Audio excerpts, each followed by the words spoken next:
Hello, welcome to Chapter 10, Module 6, Chapter 10's lecture, the Introduction to Geomatics.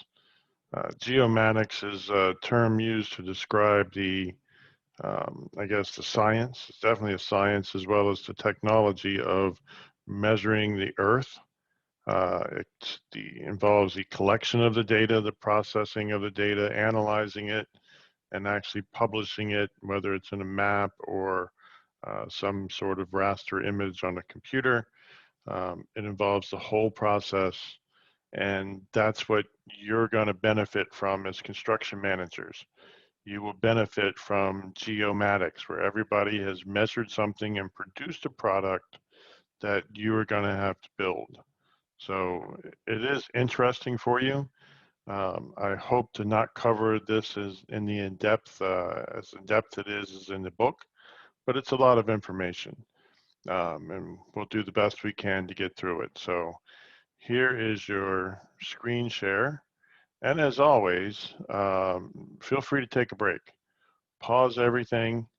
Um, if you need to, you can just pause it, take a break, keep going. It's a lot of information to sit through, but this is what we have to do being on an online course and receiving a lecture. So um, geomatics starts off with collecting data. And in this particular slide, you'll see that there's field surveying and there's remote sensing. Um, all those things come in, digitizing from old maps and manuscripts and scanning things. That's all in, and then the things that come out are databases. If you look at the chart over here, we're starting to get the databases that come out, electronic data over here. Vector plotting is paper plans, more or less, construction drawings, screenshots, and various things you can do with video nowadays. Here again is raster plotting, that's also maps, and as well as all this information here being done with usually some type of AutoCAD similar program. Many people, including myself, use AutoCAD. So that's how geomatics works. It covers all of it. We're going to look at some of these things with regards to input and output, not so much the process involved. This right here is a laser scanner. These things are very interesting, and they're also becoming less and less expensive. When these things came out, they were 6 figures. You can get laser scanners now and the software to run everything, and I don't know about the computer, but the software and the scanner, I'm sure you can probably get now for $15,000 to $20,000, and that'll be enough to use this as a scanner. So what a scanner does, and I don't know if I'm going to get a slide for it or not. No, I'm not going to get a slide. A scanner, this thing here on the top of it, it spins around very rapidly, taking pictures. It's taking pictures and it's bouncing a laser signal out, and it's collecting point cloud data such that it would collect everything about this building, this face of the building, these little windows, even the lines on the block. It would pick up these trees down here, and then you just move it around and it picks up that target over there. And then as you move it around, you continue to overlap and measure the same things over and over and over until it's able to draw you a map. Very handy, especially in the cities and especially for somebody that's an architect. So I just like to skip through these and look at them all at once. So the branches of geomatics involve data collection, first of all. The data collection is field surveying or remote sensing. That's pretty much how you're going to get data collected. There's other methods that have been collected and get imported, like digitizing. But field surveying, I said before, you're not going to use theodolite with EDMs anymore. You might tape a little bit, you might do a little leveling. Most of what you're going to do now is total stations or GPS or ground imaging, which is that scanner that we saw, the high resolution scanner. And I think I will try to get you some imagery, some YouTube videos on that high resolution scanning. Remote sensing is aerial photography and aerial and satellite imaging. You can utilize aerial photography or satellite imaging, and you can utilize it to draw maps from and produce topographic maps, as well as measure physical features on the ground. It's something that I used often when I was strictly a surveyor. Now, as a lawyer, I have very little need for it, and the survey work that I do uh, doesn't really involve too much aerial imagery. Here again, we're talking about collection of data, digitizing things. We don't really do this anymore with tables. We tend to scan everything now. And of course, there's plenty of internet transfer, plenty of information for you on the internet to bring into your particular maps and projects. When you processing the data, we look at a data collector. I think I may have talked about that. I know we talked about it briefly. I don't think I've shown too many of you my data collector, but it collects a lot of information. Aerial photography is done with films. Literally, digital cameras are utilized to collect the imagery or satellite imagery. All of that is processed in computers in a variety of ways. We end up here with data processing. We end up creating the GIS databases. COGO is coordinate geometry. That's the information that field surveyors shoot on the ground. It's known as COGO. CAD or other engineering programs will assemble the information and draw it for you. You're able to draw in it. They're not exactly automatic by any means, but there's a lot of things they can do to help you. Again, here when we present the data, you can do it with plans, high resolution plots, interactive designs and editing. There's a whole program called BIM, and I'm going to make a note here that you need to see an example of BIM. That's Building Inventory Management. It is the trend. It is the forerunner of construction projects, and big construction projects will utilize BIM. And then I want a high definition scanner, so I know the things to find videos for you. And something like this, it's not that important, but basically it's showing you a picture of how information is collected. This is, literally somebody's taking topography and collecting data. That part of it's not very important. Same thing here. It's just different ways to collect the data that is being surveyed. You're not going to have to do much of that. Others are going to do it for you, but at least you'll know the process of various ways to collect data with a field crew taking shots. Here's something. What this does is allows you to get an area. So you have a proposed slope and a road, and you'll see, it's a crown on a road. Here's your two ditches. There's your top of your ditch, and these are called tie-out grades or tie-out slopes. And then you have an existing ground up here. What this is talking about here is how you get an area. It's called, I think it's I forget now exactly, but end area averaging or something like that. But what you do is you get this cross section of where everything is proposed. You've taken shots up here where it's existing, and you could get the area inside this shape. And then you go 50 feet down the road and you do the same thing. And now you have a squared area times 50 feet, and it's a volume. So you take this area, go 50 feet down the road, do it again, get this area. That's two of them. You divide it in half because you're averaging, and you multiply by 50, and now you have volume. You have cubic feet of dirt or cubic yards, whichever one you want to use. It's very handy. It's something that you may come across with construction management, but not for a while. It's going to be down the road for you. These are just different scales. Surveyors and engineers, and therefore your construction drawings are drawn over here.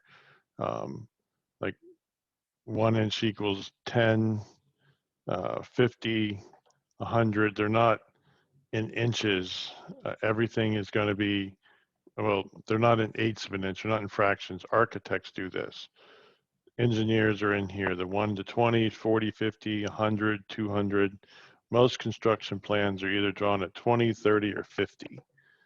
But just understand some scales that are involved. Again, it's not that important at the moment.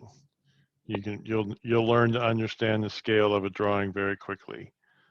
I'm not too concerned about you having to convert any sizes, international standards, or anything like that. It's all talking about paper sizes. It's really not important for construction management. You're going to get a standard size of paper. In the United States, your plans are going to be on 24 by 36 inch paper. It's not that concerning. This is an example of a legend.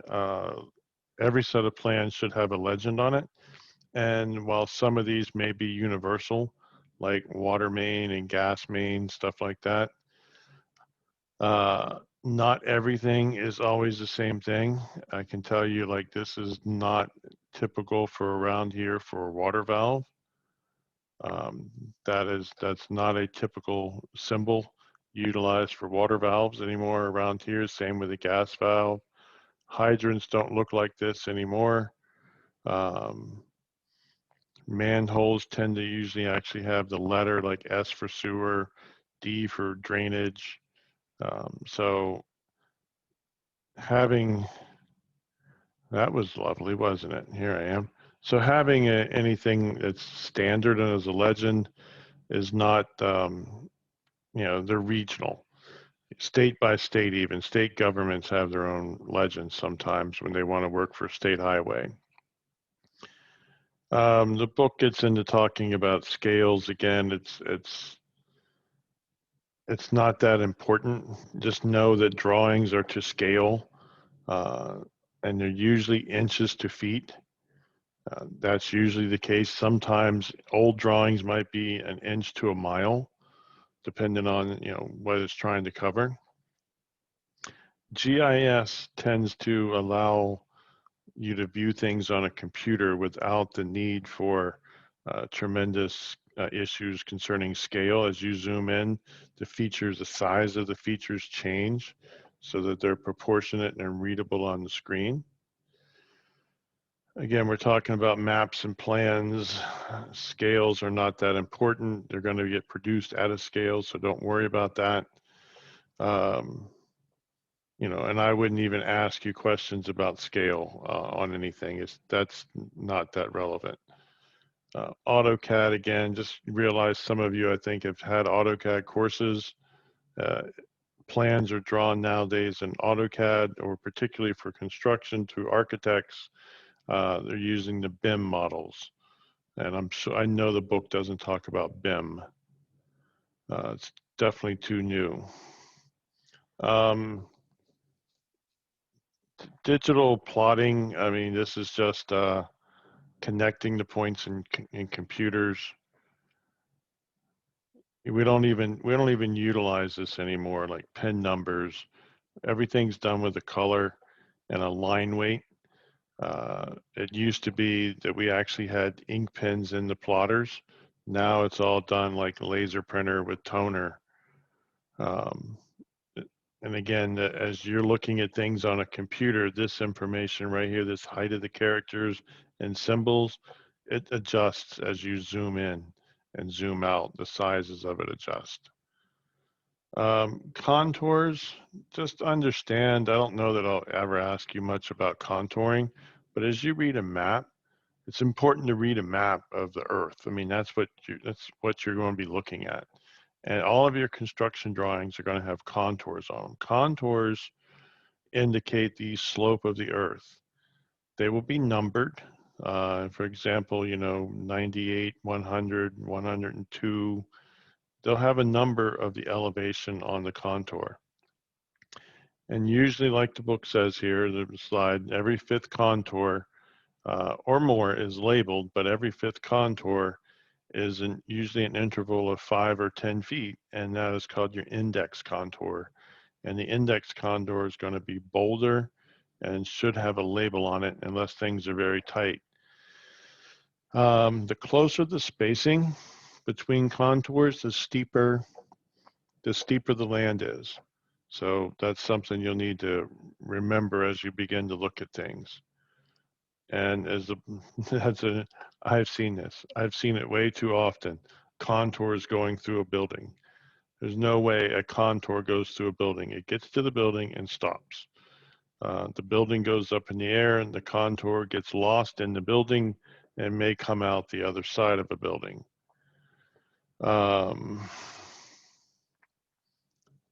Let's see. More contours. Contours go uphill and downhill. They show you again the slope of the land. I think we've kind of covered this. I mean, you can get the idea of going through the book. You can see there's a lot of slides if you've downloaded this, but there's just not, they're repetitive for a lot of the things that you're going to be doing as construction managers. It's giving you a little bit more information than you need. Here's typical contouring. That would be some sort of mountain, almost a cone, the way that thing is drawn. Getting into a little bit here, remote sensing. This would be some aerial photography. Airborne imagery is like a scanner in the air, or LiDAR. LiDAR is the most popular one at the moment. It's a big scanner, and it sweeps back and forth and sends out a laser beam, much like radar, so to speak, or sonar underwater, and it bounces back and it begins to collect data. So it'll know the X, Y, and Z value, the north, the east, and the elevation of the data it's collecting. Satellites can do the same thing, but less accurate. They cover a broader range, but they're a little bit less accurate than these others. Aerial photography is pretty good. Airborne imagery, that LiDAR, is very good. It's the best way to calculate.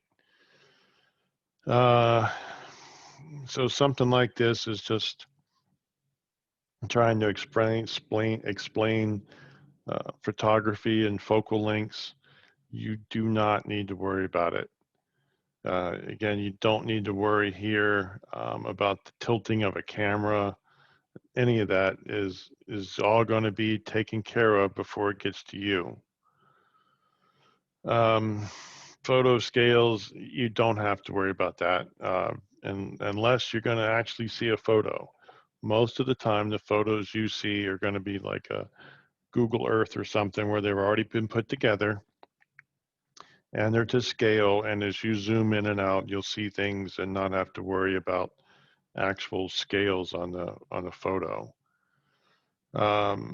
Again, this is something that you don't need to worry about, but just generally realize that with aerial photos, whether they're from a plane or a satellite, they take overlapping photos right here. And this is the area that you measure. It's the overlap from two different photos. You use a device called a stereoscope.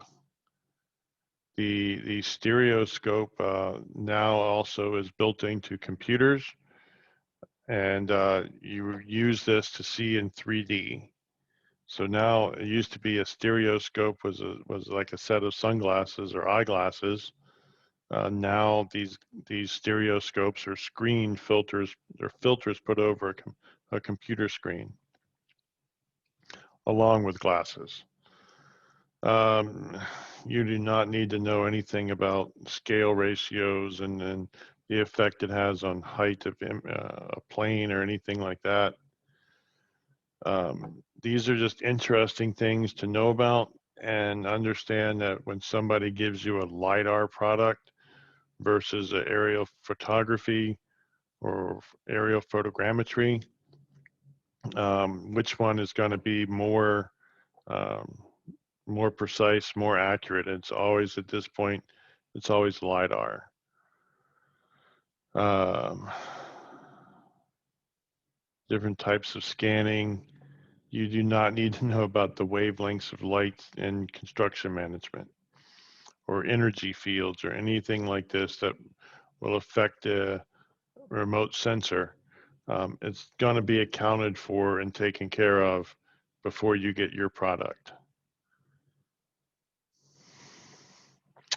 Um, Again, I'm just going through these slides. They're not that important for you to understand them. Just get an idea of what they are, so that you'll have a better grasp of just knowing what your product should represent. Um, Here it talks about how to interpret contours and interpret shots. Yeah, you're not going to have to do this again. Again, in construction management, you actually get the product that's been collected and fixed. Unless, of course, you're doing something and the book really doesn't talk about it because it's not available at the time the book was written, but you can use a drone or a fixed camera, and you'll be able to take a lot of photos, and they'll overlap, and computers can put things together for you, and you can do things in a few like measure a whole construction site every day in like 1 hour and have a new updated map. People will do that on construction sites. They'll use laser scanners and drones on a construction site, and the reason for that is for inventory. You want to see what's being built and your progress throughout the day. Excuse me. So those are various things you could collect. You know, you're going to be looking at all of these things, but you don't have to worry about this extraction. That's things that are done in mapping. Again, you're going to receive the map. Transportation corridors is like a map along a road. Very often these are done now with LiDAR or remote excuse me, or remote sensing. And the reason they're done that way is we have much higher volumes of traffic nowadays. It's not as safe as it once was to be out on the highway to measure anything.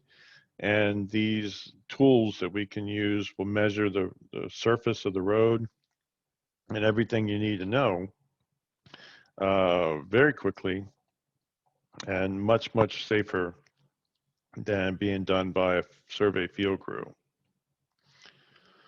GIS is Geographic Information Systems. It's a computer system, just like it says here, for capturing, storing, checking, analyzing all of that data. I will give you some links to a GIS system that is available for the state of Maryland, and you can play around with it and take a look and see all the different things that are available to you as far as Earth's measurements. I'll give you that link at some point here, probably on the just under regular content for the module. I'll give you some information there. GIS is just like this, and when I give you the link, I'll tell you the site. It's called MD Merlin, MERLIN, like the magician. And it's a GIS site with all sorts of information on it to help you understand the various pieces of land and qualities of land in the state of Maryland. And in particular, their GIS is always a layer. See, that's a piece of it. These are layers. And depending on what you're looking at, the layers become transparent and you can see through them. So like you could see 3 or 4 things or 5 things or even 10 things at one time on a piece of property because these become transparent layers, unless you're using some imagery that might not be transparent.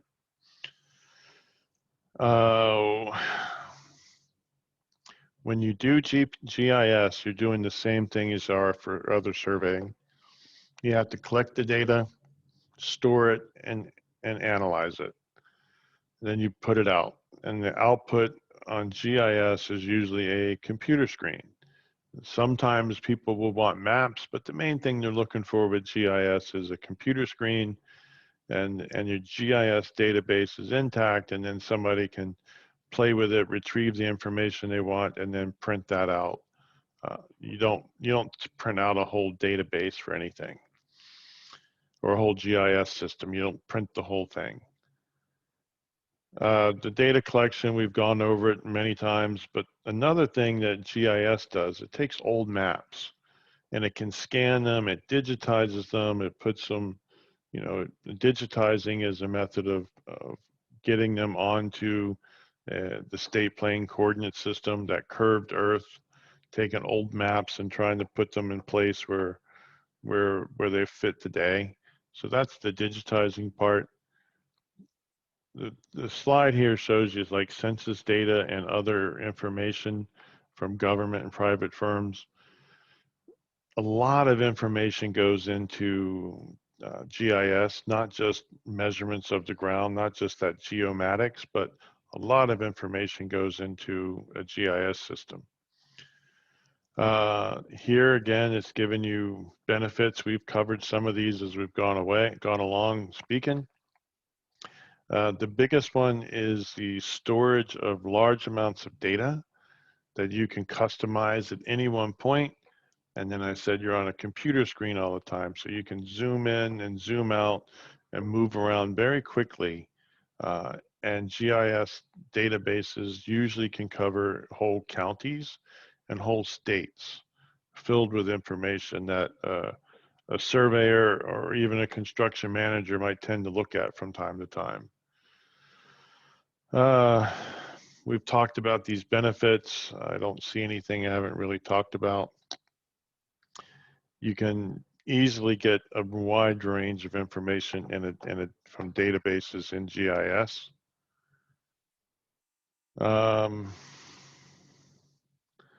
Vectors and raster models, the book explains them fairly well. I am not going to ask you anything about them, but it's just 2 different types of ways of producing a product.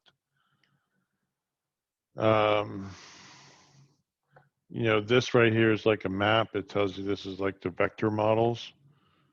And then something like this would be like a raster model, which is more beginning to get more like a picture. So you got different things you look at. Here's talks about spatial data and a topographic map. You got an orchard, you got roads, you've got grass growing, there's a stream flowing. It just how it all relates to each other. Each one of those would be on a different GIS layer to produce something. Again, stuff like this you don't really need to worry about. Hopefully we're getting toward the end of this thing. Attribute codes, you don't have to worry about that. You're not going to be creating GIS systems. You're going to be using them. Sometimes you can get GIS to draw you lines and maps, or usually a tool like AutoCAD will draw that line for you. But these are a variety of things that you could use, or you could take from and gain or utilize and draw, whatever you want to talk about it. But from GIS, you can get those things that allow you to produce a map or to analyze data. GIS is always under a grid coordinate, whether it's latitude and longitude or whether it's a state plane coordinate system. Regardless, it is always in a reference coordinate system. One of the things here, topology describes relationships that geographic features have with each other. The relationships may be spatial, or the relationships may be based on attribute data. So the book explains it a little bit. Just to understand that this is what you're really after when you're trying to utilize GPS. You want to know the relationship of various features to each other. I